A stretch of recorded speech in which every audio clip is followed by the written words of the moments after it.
sick. And who she went to? Dr. Sebi. You know, so a lot of these stars, them, you know, a lot of them go to them. You won't hear about it, but they go to. So, I mean, he's got testimony. Well, and I tell you something, it's a big thing to come out of this. I just know because, you know, this is just madness. So, Paul, I don't know if you will be full up the information, you know, think about Dr. Sebi, you know, but I mean, that, you know, I heard the news Sunday, and see it, you know what I mean?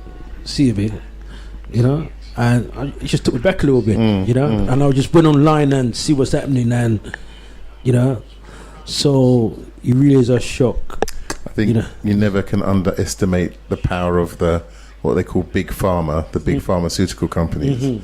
So if you've got individuals using different techniques, not relying on the large pharmaceutical companies and the medicines that they produce, saying to the public there's a different way, it's a cheaper way, it's a more effective way, makes you less dependent, we can't be sure that their reaction isn't to take out the people that are saying there is a different way, there's an alternative. And so we need to be clear and we need to be careful that if you do start to stand up against these organizations, that you're not isolated in that strategy, that you have a clear line of support. But even someone as big as Dr. Sebi can get Paul, taken out at an airport. No, but Paul, let me say this, that it's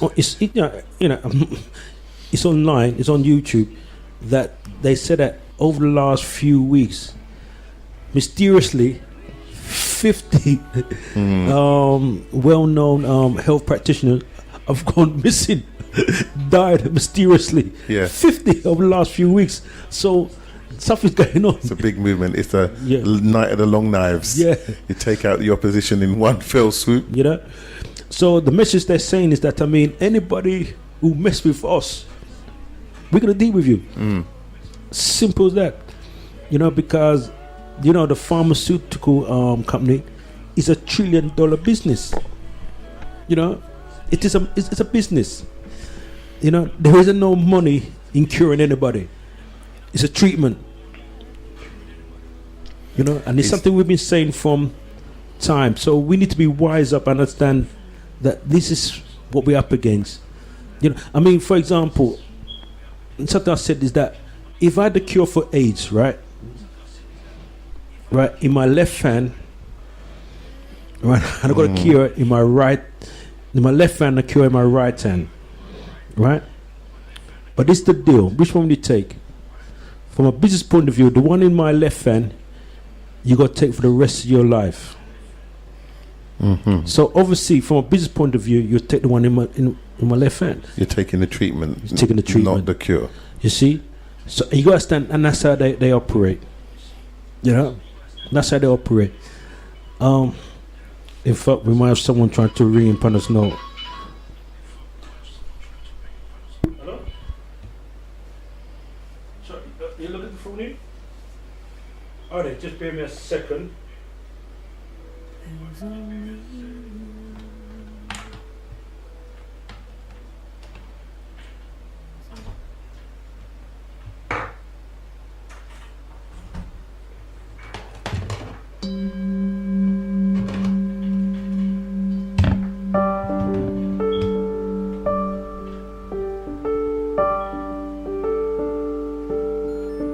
We are holy, holy, holy. Hello? We are holy, holy. Hello, greetings. We are Blessed Lord, Brother Dougie. Yes, sir. Right. This can be an all-night conversation on this topic here, right about now. But I just want to give 2 sentences towards it, yeah? Right about now, as far as I'm concerned, with so much I people, find a cure for so much medical concern and all of these things. These boys more serious than we, as far as me concerned. Them take the thing serious, right? Yeah. And them try to get to know us and get close to us, to hurt us. Why, when we get to know those kind of people, I don't want to speculate white people and what have you right now, because I'm mixed, and most of us is mixed, as we know from generation down. You understand me? As can't all the slavery thing go on, what have you, and them rape off your fourth parents and what have you, and everybody. You understand me? I say, brother Dougie? Yeah. Right? But as far as I'm concerned, right, we not take the thing serious like them. Them get close to we get close to them, and by the time we get close to them water we down and we skin teeth like say as a laugh thing a go on. And the boy them serious. You understand what I'm saying? We see a thing for Facebook the other day. I don't get to get it confirmation with it yet that them try to poison Bolt. Yeah, you heard about it? I hear something about that. Yeah. Right. Well, it is on Facebook. It's on Facebook. Okay. Yes, I saw it on Facebook. I never get to do the research or investigate to see if it's true. But if things like that now, it's possible because right now we have one of the greatest athlete, what you call it, star in the world right now. Where the world would have tried to have somebody like that come from them place. So it's obvious because people is so evil, you understand, against we, especially our skin, we black people. You get what I'm saying? I don't want to sound racist or whatever, but are the facts of what's going on. You understand? We now take certain things serious, right? Because someone put up as well, I think on Facebook the other day that this black brother that died the other day, this we call him, what a professor would call him, you understand, the cure for AIDS and everything. Yes. Someone put up and said him should have an entourage with him. You understand what I'm saying? These people, when these people are travel, them have them body get. Look at my boy Obama when he go to Jamaica, how much people, police, what have you, but what you call it, bodyguard, Philip man. You understand what I'm saying? What happened? We are taking this thing too light. No, well, I agree with you, because, I mean, someone like, Dr. Sebi, and people like Dr. Lay Africa, these great giants, they should have people around a bodyguard. You know what I mean? People, people should vet their food. Of course. People vet who they're talking to. And yeah, definitely because. These are our people, serving for the community. Because don't forget, when these people state, when they walk, not for them bodyguard, having them people road, you can't get near them at all. All right. Oh, thank you. Thank you. The most you can do is take a picture of them, but you can't get near them at all. True, all right. Yes, sir. All right. Listen to me, brother. Dougie. Right. As a sister that involve and know about the music, not gonna just use that. For instance, the music business for years, because me grow most Bob Marley and them people, the entourage, stuff and everything, right? Listen to me now. I learned from them time there, yeah? Every good, what you call it now, proper artists will know what they're doing. They don't survive without a good entourage. They do not survive without manager for good. Then people will cook them food as good. Yes, and you hire on fire. If you not do your job, you're out. You understand me? You call the people who deal with their clothes have to be good. You have to have people. You know what I'm talking about? Yeah. Your road manager have to dip on target. You understand me? You move up people where you don't fit the bill, you move up in profession like those. It's the same thing. You understand? You have to have the right set of people among you. But sometimes we feel like, yeah man, we strong and what have you. Man, the good man, we can go over so and what have you. Even my godmother say, you understand me? We call it making of a legend, Bob Marley X. Sometimes she feel like say she's Miss Iron Lady sometimes and she don't really want. You have to try and say no. You need people around you certain way because sometimes your eye can't squint. Just make a sense and right now.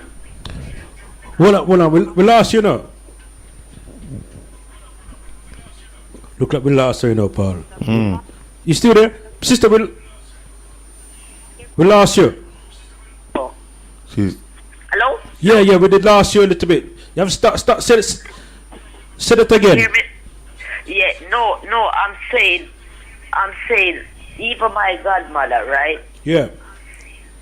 This is one of a girl. And she do produce making of a legend. And I'll sit down and read more time. And if you look on her and tell her, say, don't feel like say you're Miss Iron Lady and what have you, you know. You need certain people, you have to travel certain part of the world, you know what I mean? And Panama right and what have you, work like that. Because sometimes you have two eyes, and if for the normal living, you have to add on two imaginary one. Make it four. You understand? If you live just, you know, on a little normal one-to-one, you understand? Liberty. You get what I'm saying? But you need to understand and know, say, these people trying to clear us out from beginning. And you have a set, it's not all of them, you know, because you have white people will have black art.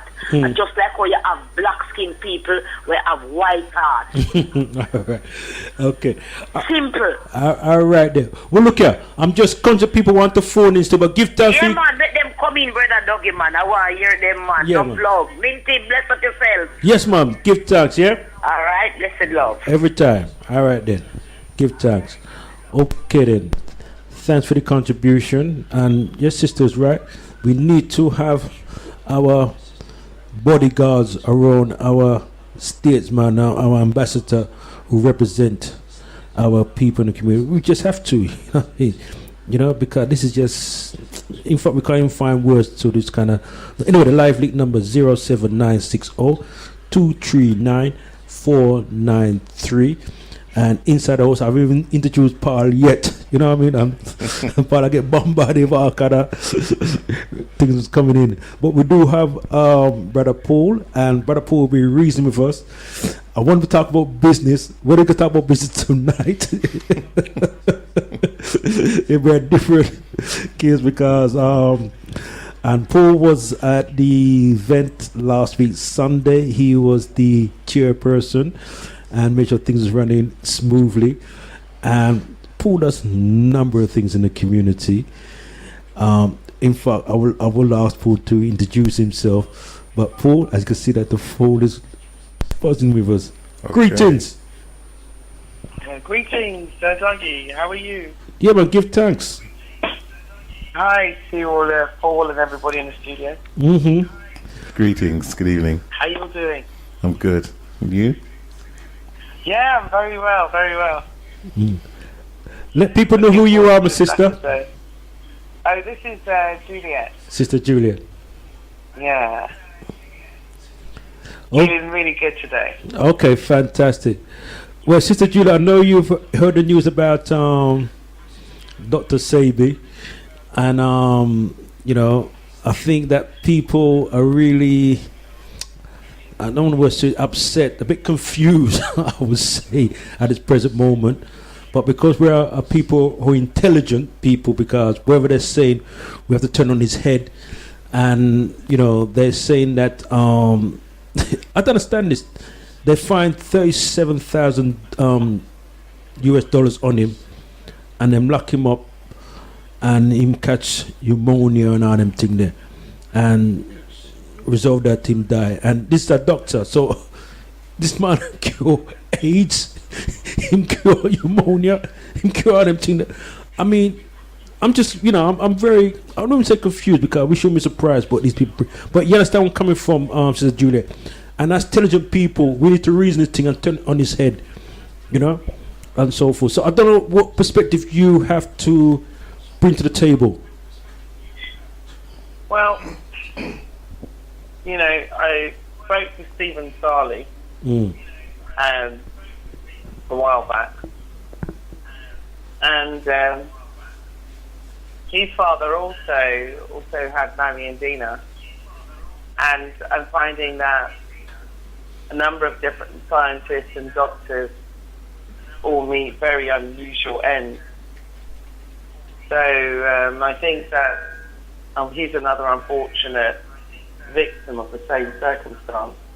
I think it could be a combination of him being kept in bad condition. Also, not having the food that he would usually eat.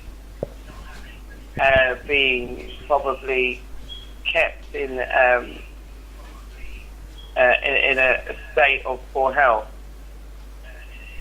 And then this obviously transcended to his demise, which is unfortunate. I hope he transcends to the ancestors, in peace. But it does raise a lot of questions about the authorities' intervention in his death and why he was imprisoned in the first place. Mm-hmm. And in of itself, was that racism? Would that have happened to somebody else who wasn't black? Well, clearly that's a question for me, alongside something called bail. Why Dr. Sebi wasn't allowed bail? We don't know how long he was incarcerated for, but it seems quite a harsh treatment for somebody who was just caught with, a couple of $30,000 for somebody who, I'm sure that wasn't a huge amount of money, and even if it was, it's unusual to be incarcerated for that. And I'm assuming, not knowing all the facts, I would assume that he was incarcerated for even at a local jail. I don't know if it was a major prison, but even so, clearly there wasn't a trial.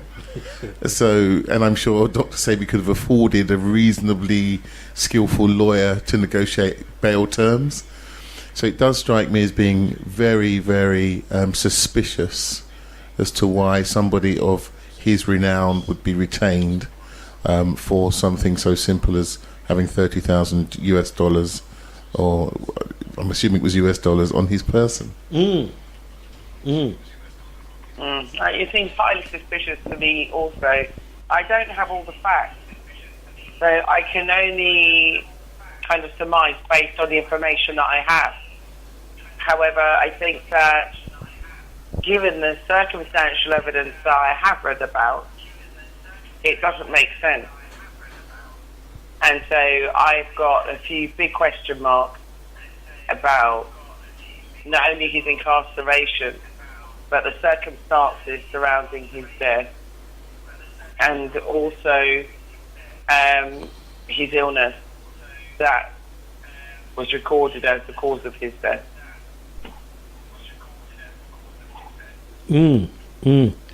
But you see, I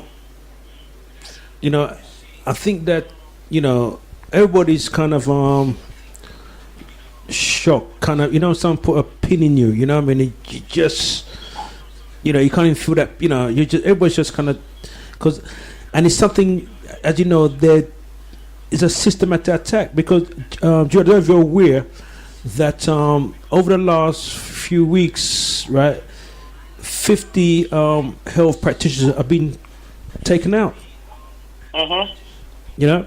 So that just shows you that,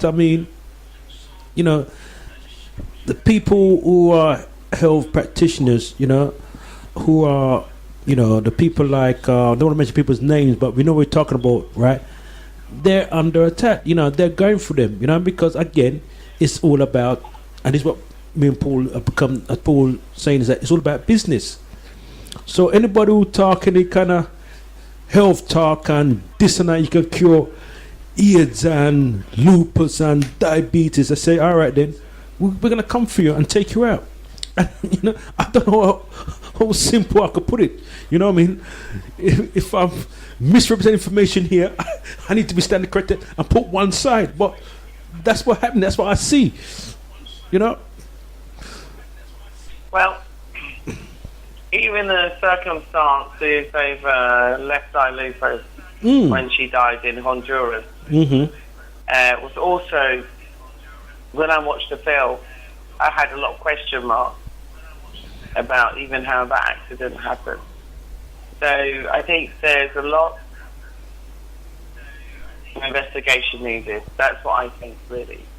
I think there's a lot of independent investigation needed. We need our own forensic scientists. We need our own investigation team. We need our own private investigators. And we need our own legal teams.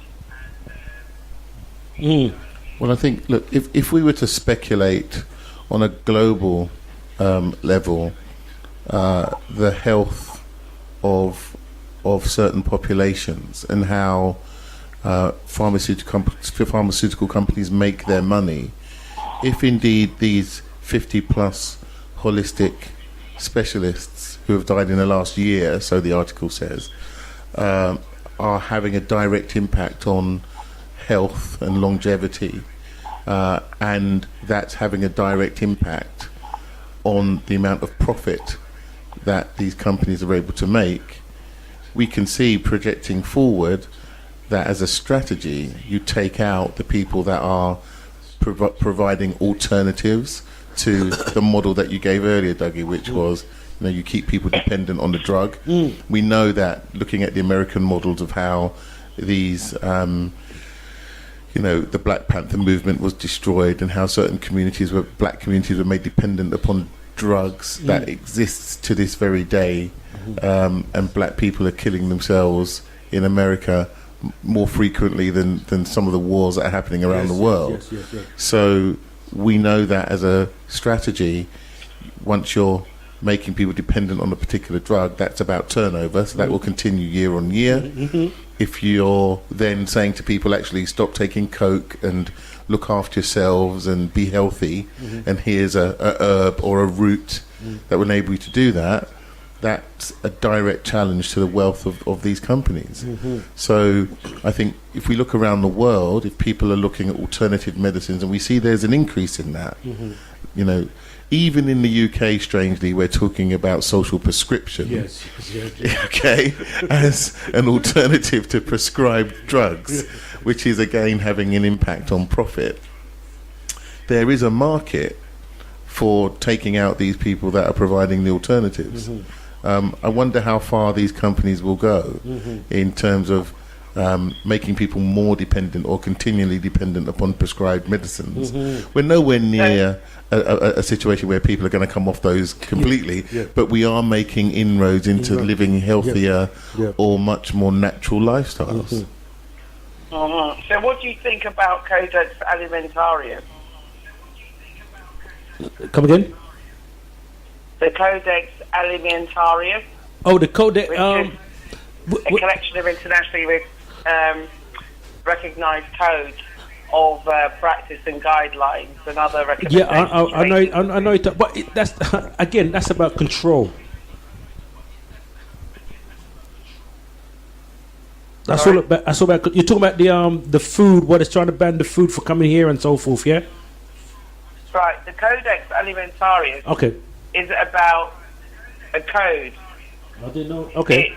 It's standards and codes, what they're putting on and applying to natural remedies, natural food. Yes. Yeah, that's for the last a few years well now, isn't it?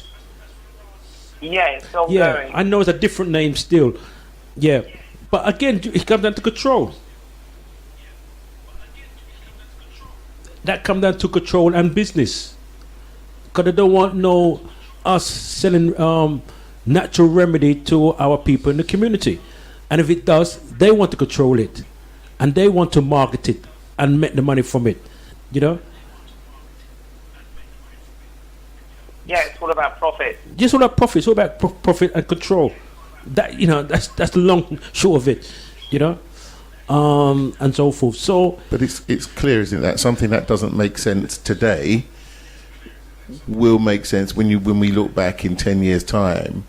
The death or disappearance or whatever of very influential people in this sector will make sense when measured against dramatic changes in dependency on pharmaceutical drugs or natural herbs. And if you start to ban things and you make it difficult for people to access the right things that they need, then obviously that does two things. It's supply and demand. Smart, that's right. So the prices go up. Yes.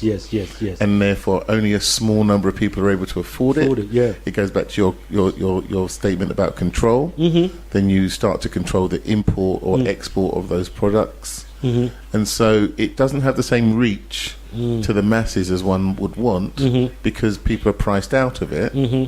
But equally, it retains a certain number of people who have to rely on the pharmaceutical companies for the drugs that these natural herbs would have had an impact on. So as far as I can see, if I'm again projecting forward, it's the perfect storm, isn't it? It's the perfect strategy. You have some people continually dependent, and you have some people who want a new product who are paying more money for it because you've made it scarce. And what they do is they set these really unobtainable standards and obligations.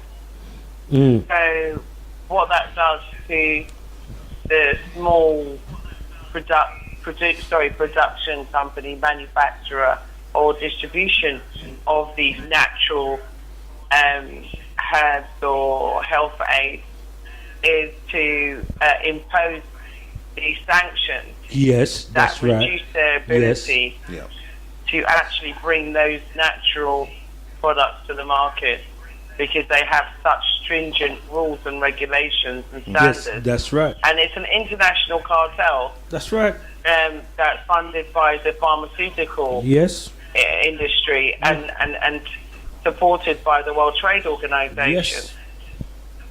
Well, in fact, the pharmaceutical company, what they do, they pay for these so-called doctors through medical school, and and so they have them in their pocket. You see what I'm saying?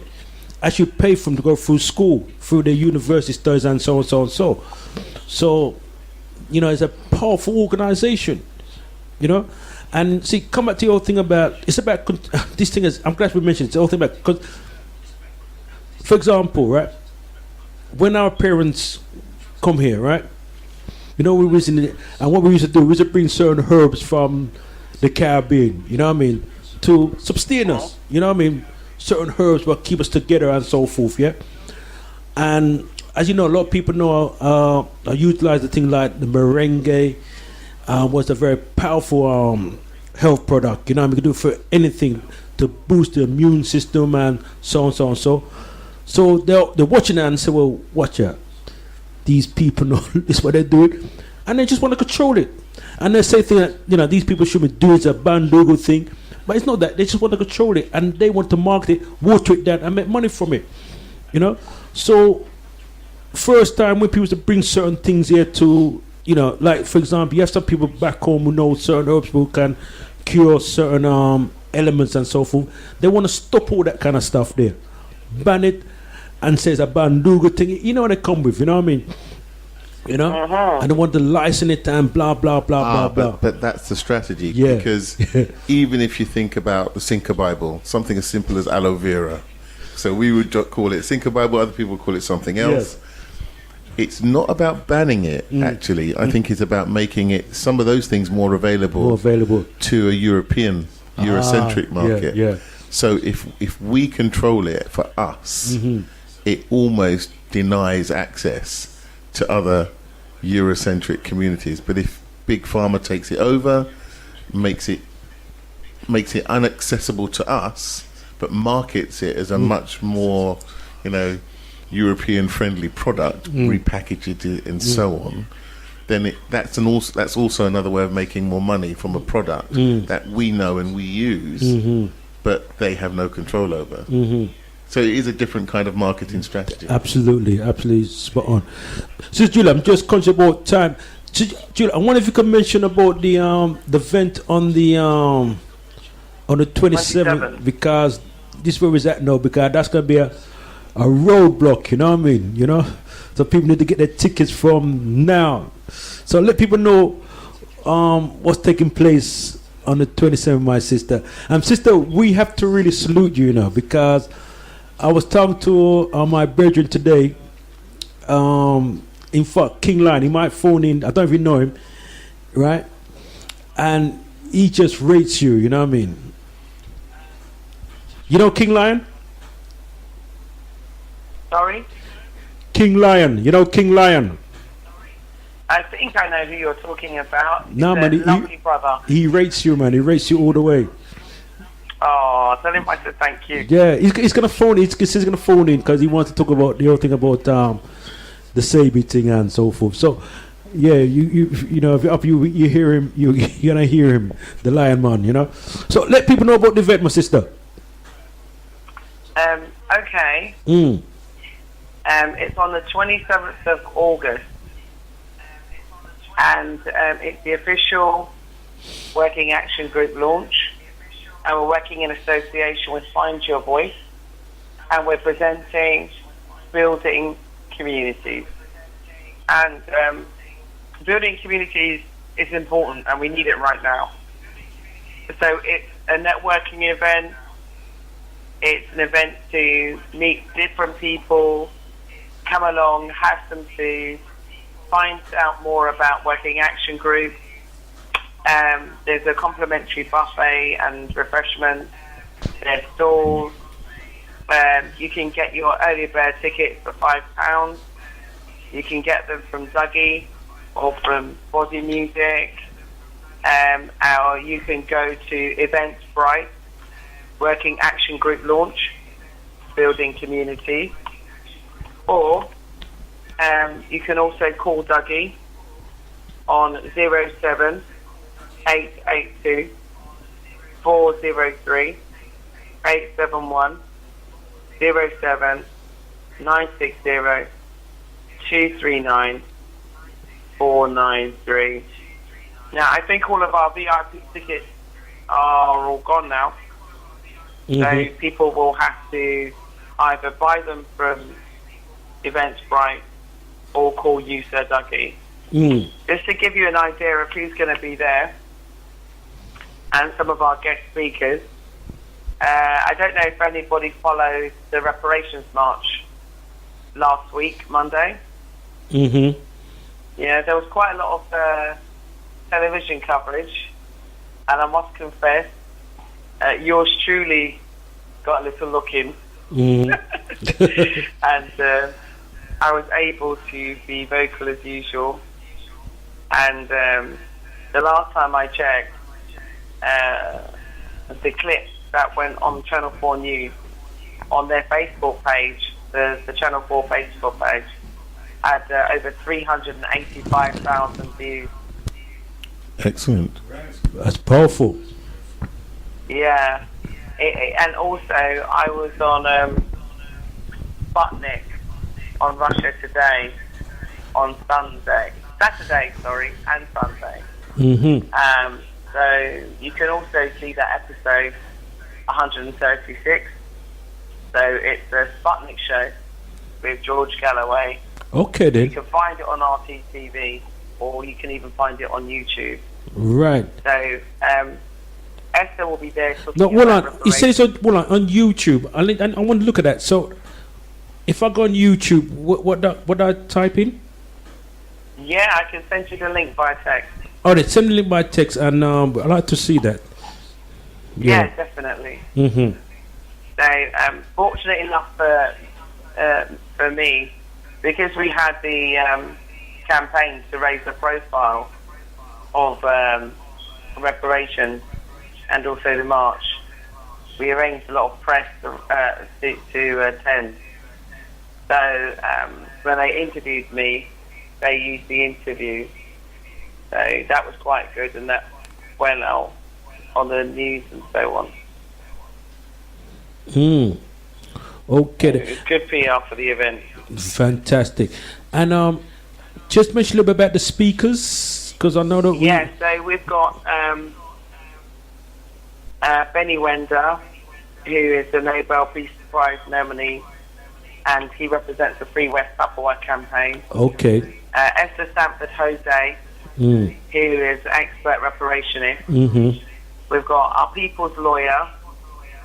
His name is Brendan Christian, and he has a law firm called Christian Law, the Christian law firm, after his surname. And he specialises in employment law and commercial law. Then we have community motivator, Leo Mohammed. Oh, Leah's a then powerful we man. Yeah. Yeah, he's a phenomenal speaker. Yeah, he's powerful. And then we also have Marjorie Lopez Stewart, and this is one of her first large events to talk to our community, and she's had 30 years almost as a headmistress.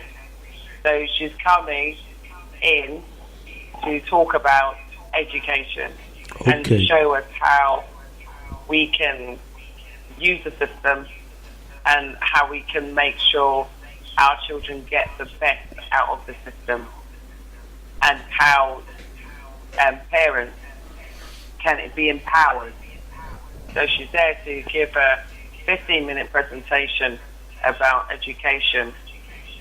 Then there's a cultural exchange repatriation expert, Michael Bassoon.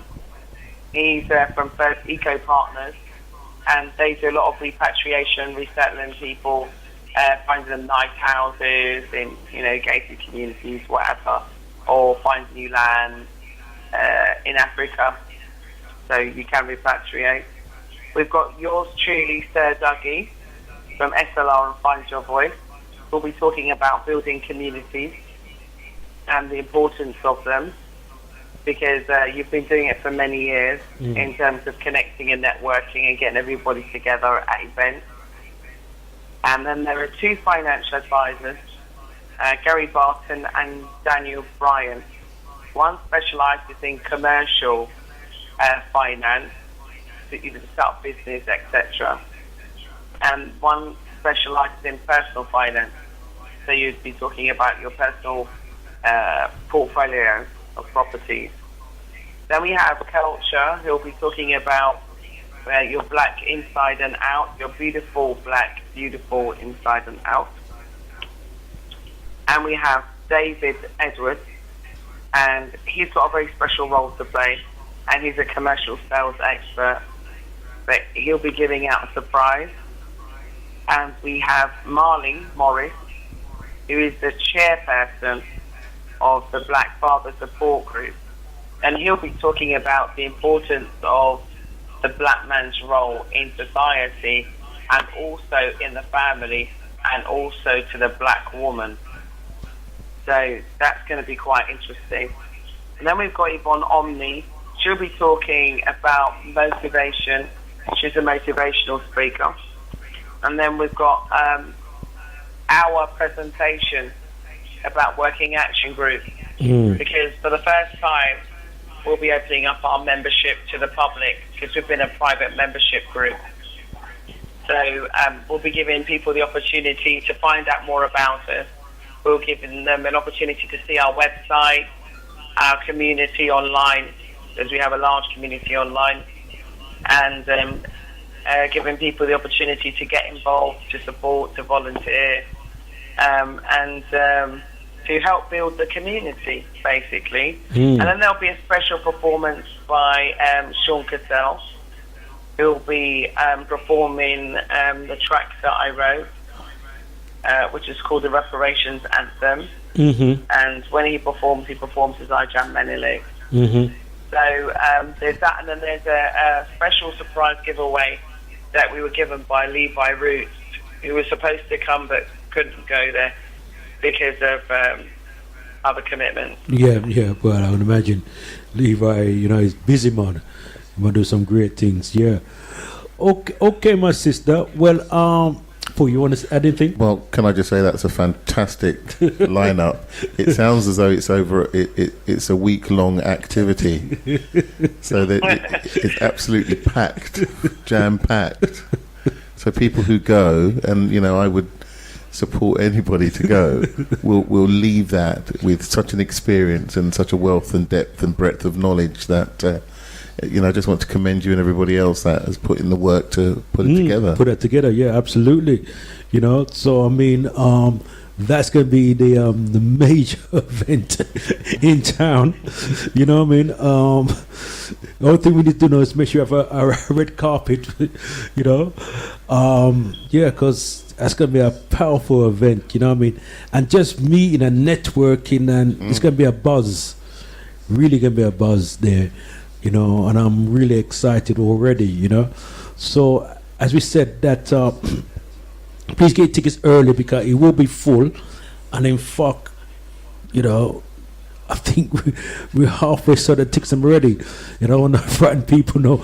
So it's gonna be full. It's gonna be a full house, and also what's very important as well because it's about building a community, and there will be stores there, and we're gonna encourage people to come there and shop with the store owners because one of the things we want to do.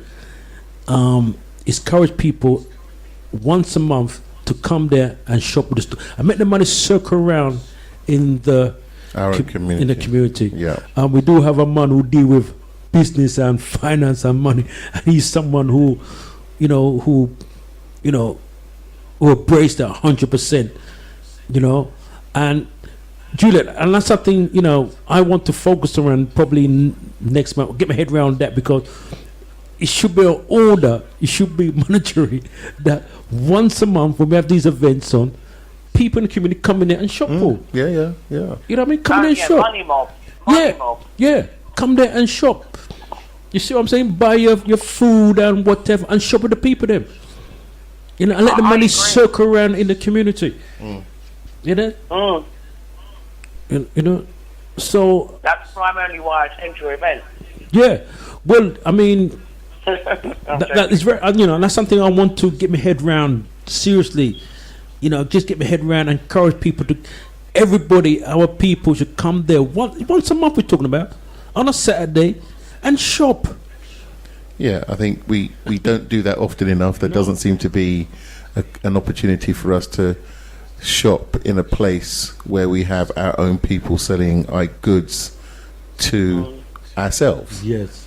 And I think where we seem to be a race of consumers. We buy lots and lots of things from a range of people, but as I say, don't have the opportunity often to focus on our own communities. And I think we need to change that particular narrative about who we are and what we sell, the quality of what we sell, the price ranges of what we sell, and so on. And I think these events enable us to see for ourselves actually, rather than listen to gossip about all the negative stereotypes that may be abounded in terms of how we do business. I've seen how we do business, and we do business in the same way that everybody else does business. We might be a little bit more beautiful about it, but we do business. Absolutely. Yeah. I agree. I mean, I always shop at the event, and when we have a stand, we always sell. So I've been, quite fortunate to be on both sides of the fence. But what I think is that we should definitely try and organise a money mob at your event, once a month. Right, definitely. And and I tell you something. Once you can get people to commit, to shop there. The amount of confidence that will create in our people in the community, that kind of buzz, because this thing we don't support each other. I don't really buy in it too much, But if we create the environment, right? People will come out and support and shop. And there are some people, they would go out there. I mean, especially elder people, they would go out there and support. You know what I mean? But we have to put ourselves out first. And so forth. And this it's a must now. You see what I'm saying? It's a must. Well, Sister Juliet, it's always good to have you on the line. And Juliet, the more I get to know about it, the more you have so much on your CV, man. You have so much credibility because I didn't know it was so powerful, man. And you talk about your reason, George Galloway and them man there. You know, so yeah, the more we get here, boy, the more we get impressed with you, man. You know, your CV and so forth. You know, so listen, Juliet. In the run up to the event, Yeah, I will try and ask Leo and Esther to contribute to your show. yeah, that'd be So perfect. it's something that I'm going to work on actively tomorrow. Yes. Yes, because I mean, you know that Leo, we have some Paul, man, so we want to hear some Paul from Leo and Sister Esther and so forth. You know, definitely. Okay, but listen, right? I'm just conscious that people looking to contribute. Yeah, cool it. I know King Lions said him going phoning, and I know another sister says, Yeah, Yeah, well, I'm gonna- off. Have a wonderful evening, fantastic show, and I'll be tuned in. okay then, give thanks, Juliet. Okay, Yeah? thanks to all Okay. your guests. And Okay. thanks to all the Okay, listeners. peace. Okay then. Good night. Good night. Okay. Okay Big up then. SLR. Okay then, all the time, all the time. Big Okay love. then. Bye. All right. Okay then, now the live link number 07960-239-493.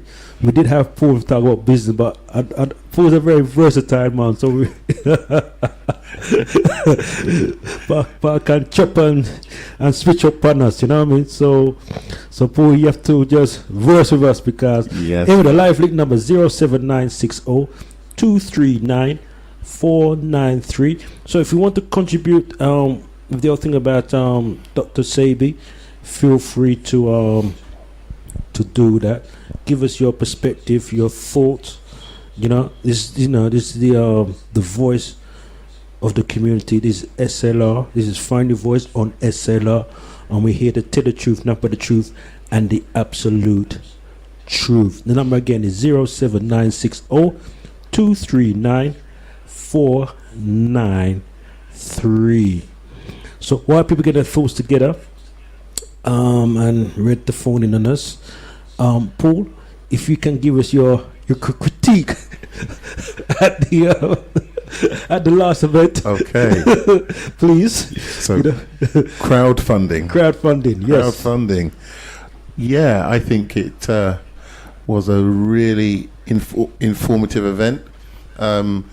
We touched on a whole range of ways that crowdfunding would enable organizations and individuals to find core funding, if you like, for their particular idea, their business idea. It means that where the usual sources of support, i.e. your bank, or even other sources of sort of loans that you might seek to get, these sources of support are no longer necessary if through crowdfunding you could, and using social media, promote your idea to a wide number of people globally, get those individuals to come on board and understand what it is, what the product is, or what the service is, and as a result they can share in that idea or benefit somehow. And what that does is it fuels innovation. And what came out of the event was how innovative we are, what some of those innovative ideas are. We recognize that individuals had already used crowdfunding via social media to raise small amounts of money. We also had, through the presentations, examples of how individuals who had only sought to raise a small amount of money had actually raised, multiple thousands and multiple millions of pounds. These are extreme examples, but it does show that there are opportunities for people to bring in money to support their idea, whereas in the past that wouldn't have been an option. I think what that also demonstrated was the fact that individuals were willing to try a new idea, and the questions that were coming from the floor reflected people's interest in crowdfunding, demonstrated that they themselves or some of the individuals had a positive experience, some of the individuals had varying experiences, but still on the whole it was quite positive.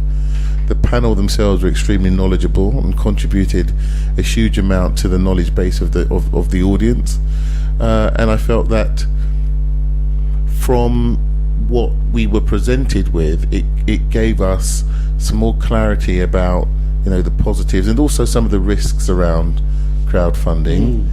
And also I think it's a start of a conversation, isn't it? As far as I'm concerned, there are many more conversations to be had around that. It's true. Let me just jump in there, Paul, because and this, I have to do my research on this, right? I have to do my research because I don't very aware, Paul, that in fact Ricardo was bringing this to me, that because he said that he was on a platform with doing some crowdfunding, but he was saying that, for example, if you, I don't know what platform this one is though, Paul, but he was saying that say you got a target of, say, argument, say 10,000, and you've got to raise that 10,000 within say 30 days or something. 30 days, right? Yeah.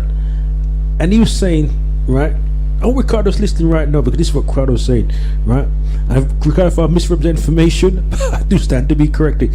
But he was saying that if you don't raise that money in that particular time, you lose the money or something. And I asked himself, how can that be so? I thought that the least you keep that money. I don't know, but he said you don't get access to that money at all.